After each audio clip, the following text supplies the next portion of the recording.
С 17 по 19 июня 2026 года в Санкт-Петербурге состоялась международная конференция, посвященная укреплению культурных связей и развитию креативных индустрий.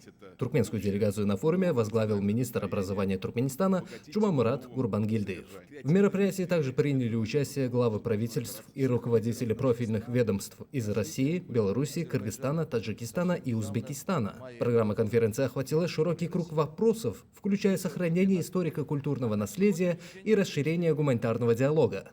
На пленарном заседании «Взаимодействие культур, сохранение наследия и глобальный диалог в современном мире» эксперты обсудили практические подходы к развитию межгосударственного сотрудничества. В ходе панельной дискуссии особое внимание было уделено перспективам партнерства в сфере кино, театра, музейного дела, музыки и творческого образования.